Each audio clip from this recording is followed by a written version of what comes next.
नमस्कार दोस्तों, स्वागत है आपका मेरे YouTube चैनल आर के भक्ति में।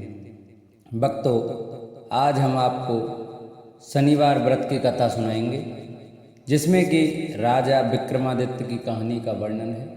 इस कथा को सुनाएंगे। जो भक्त हमारे चैनल पर नए आए हैं वो हमारे चैनल को सब्सक्राइब कर लें, वीडियो को लाइक करें और कमेंट में ओम शनिश्चराय नमः लिखना न भूलें।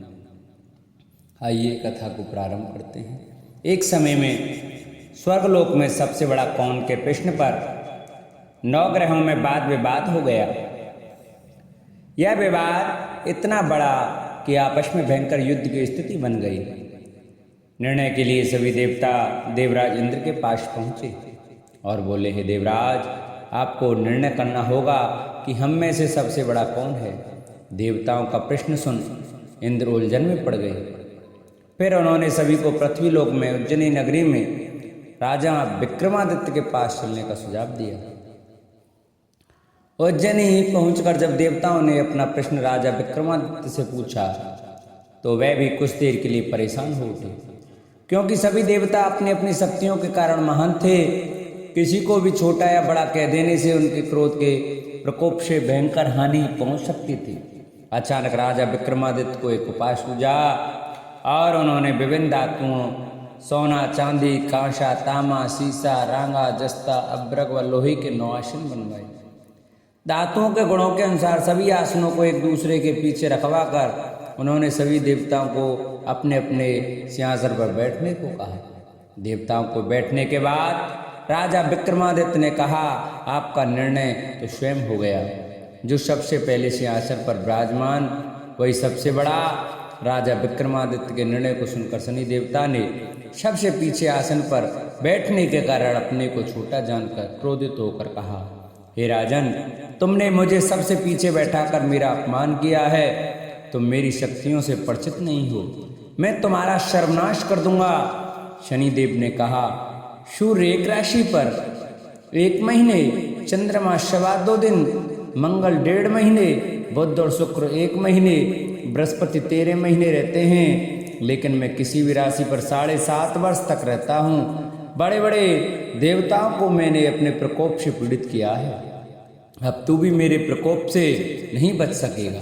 इसके बाद अन्य ग्रहों के देवता तो प्रसन्नता के साथ चले गए, परंतु शनिदेव बड़े क्रोध के साथ वहां से विदा हुए।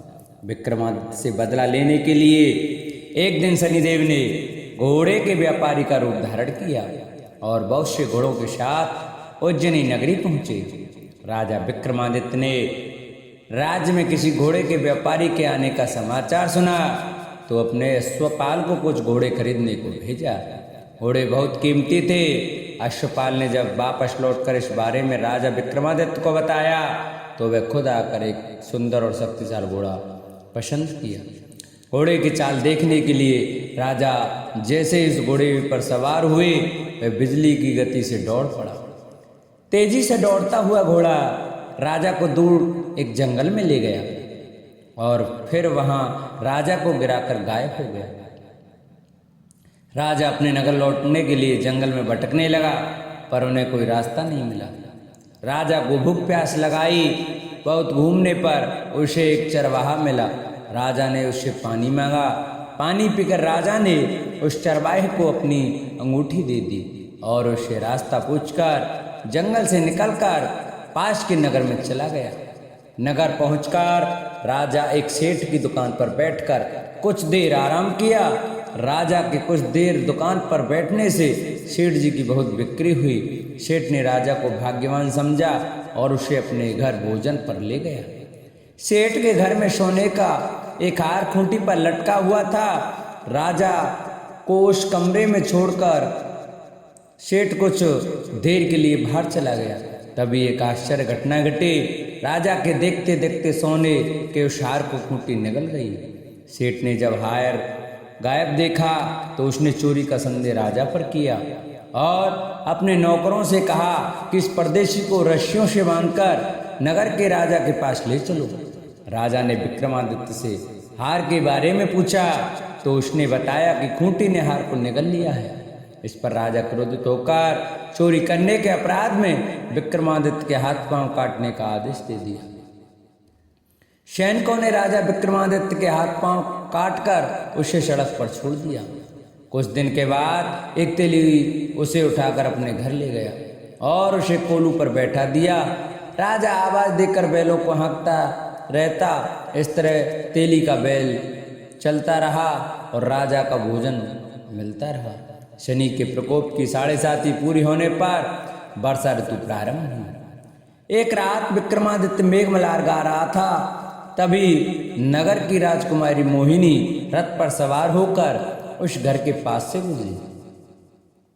उसने मल्हार सुना तो उसे अच्छा लगा और दासी को भेजकर गाने वाले को बुला लाने को कहा। दासी लौटकर राजकुमारी को अपंग राजा के बारे में सब कुछ बता दिया।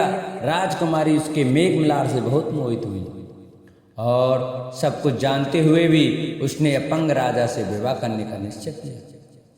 राजकुमारी ने अपने माता पिता से जब यह बात कही तो वह हैरान रह गए। उन्होंने उसे बहुत समझाया पर राजकुमारी ने अपनी जिद नहीं छोड़ी और प्राण त्याग देने का निश्चय कर लिया।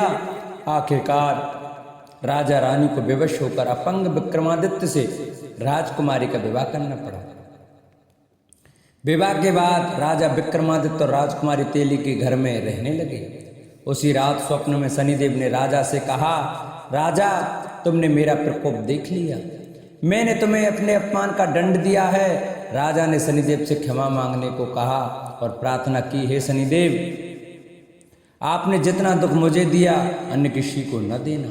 शनिदेव ने कहा, राजन मैं तुम्हारी प्रार्थना स्वीकार करता हूँ। जो कोई स्त्री पुरुष मेरी पूजा करेगा, शनिवार को व्रत करके मेरी व्रत कथा सुनेगा, उस पर मेरी अनुकंपा बनी रहेगी। प्रातःकाल राजा विक्रमादित्य की नींद खुली तो अपने हाथ पांव देखकर राजा को बहुत खुशी हुई। उसने मन ही मन शनिदेव को प्रणाम किया। राजकुमारी भी राजा के हाथ पांव सलामत देखकर आश्चर्य में डूब गई। तब राजा विक्रमादित्य ने अपना परिचय देते हुए शनिदेव के प्रकोप की सारी कहानी सुनाई। इधर सेठ को जब इस बात का पता चला तो दौड़ता हुआ तेली के घर पहुंचा और राजा के चरणों में गिरकर क्षमा मांगने लगा। राजा ने उसे क्षमा कर दिया क्योंकि यह सब तो शनिदेव के प्रकोप के कारण हुआ था। सेठ राजा को अपने घर ले गया और उसे भोजन कराया। भोजन करते समय वहाँ एक आश्चर्य घटना घटी। सबके देखते देखते स्कूटी ने हार उगल दिया। सेठ जी ने अपनी बेटी का विवाह भी राजा के साथ कर दिया और बहुत से स्वर्ण आभूषण धन आदि देकर राजा को विदा किया।